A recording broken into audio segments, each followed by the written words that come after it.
Welcome back. You're listening to an audio blog from Ava Mind, a mental health app created to support your well-being every step of the way.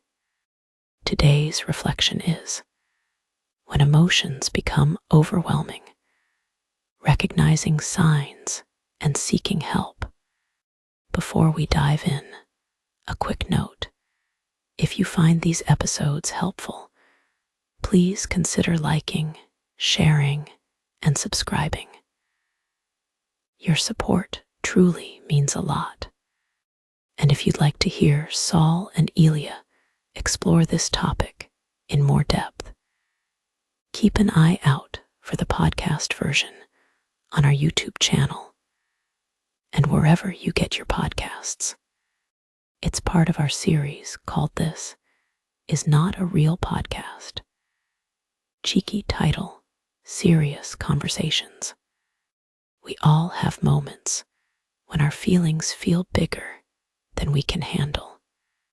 Maybe it's sudden tears you can't explain, a racing mind at 2 a.m, or that heavy sense of dread you can't shake. Emotional overwhelm is part of being human, but when it starts to affect your daily life, your relationships, or your sense of control, it's a sign to slow down, check in, and take care of yourself. Recognizing those moments early is one of the most powerful skills you can build for your mental well-being.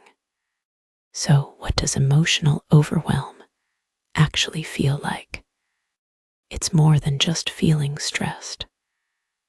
It's when your capacity to cope feels maxed out. Even small tasks can feel impossible.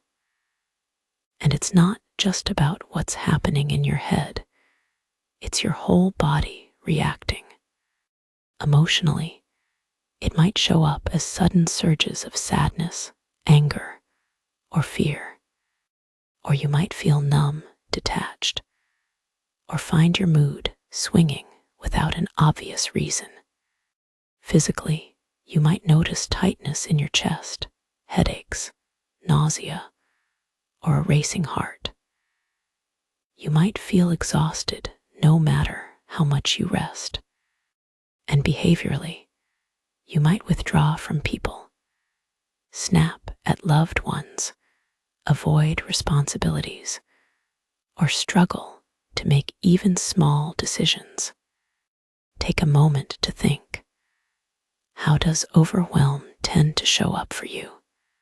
There's also a science behind why it happens. At the heart of emotional overwhelm is your brain's stress response system. The amygdala, your brain's alarm, reacts to perceived threats. The prefrontal cortex, your rational thinker, helps you stay calm and solve problems. But in moments of high stress, the amygdala can take over, pushing the prefrontal cortex aside. That's why clear thinking becomes harder when you're overwhelmed.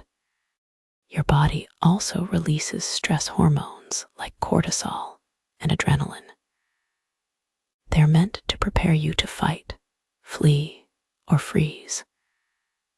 That's useful in an emergency. But if you're under constant emotional strain, this system stays switched on, and that can leave you feeling depleted. Overwhelm doesn't happen in a vacuum. It often comes from clear triggers. Sometimes it's major life events, loss, trauma, big changes, even positive ones that disrupt your routine. Other times, it's chronic pressures, work stress, relationship tensions, financial strain, and often it's the quiet accumulation of microstressors. The unanswered email, the growing to-do list, the nagging self-criticism. Your history plays a role too. Past trauma, ongoing anxiety, or even neurodivergence can make certain situations more intense. One of the best ways to prevent full-blown overwhelm is to spot the early warning signs: irritability, tearfulness, withdrawal, trouble concentrating, tension headaches, changes in appetite or sleep. Which of these could be early flags for you? Logging your mood, even briefly, can help you see patterns. It's often in those small shifts that you get your best chance to step in and reset. When you're already feeling the pressure, you need tools you can use in the moment. Grounding techniques like the 5-4-3-2-1 method can help bring you back to the present. So can breathwork, try box breathing, or lengthening your exhale to activate calm.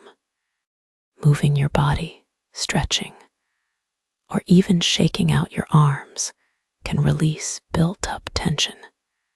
And sometimes, jotting down a sentence or two, "Right now I'm feeling," is enough to create a little breathing space in your mind. If you're listening inside the Ava Mind app, you can ask Ava for a calming exercise right now and follow it in real time. Of course, there are moments when in-the-moment strategies aren't enough, and that's when reaching out matters. If overwhelm is lasting for weeks, if you're feeling disconnected or hopeless, or if your energy, sleep, or appetite have changed dramatically, it's time to talk to someone. That could be a friend, a counselor, a therapist, or a helpline. Asking for help isn't a failure. It's a sign of self-awareness and strength. Still, it's not always easy to reach out. Stigma, fear of burdening others, cost, or not knowing where to start can all get in the way. But every barrier has a workaround, and the smallest first step can open the door to relief. In the longer term, building emotional resilience can make overwhelm less likely to take hold. Daily check-ins, regular movement, consistent sleep, nourishing relationships, and a varied coping toolkit all help strengthen your emotional foundations.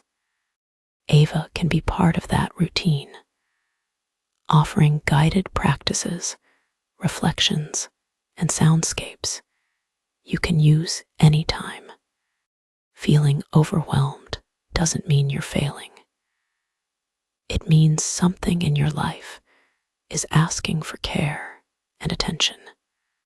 By recognizing the signs early, using grounding strategies, and leaning on the right support, you can prevent those intense moments from taking over.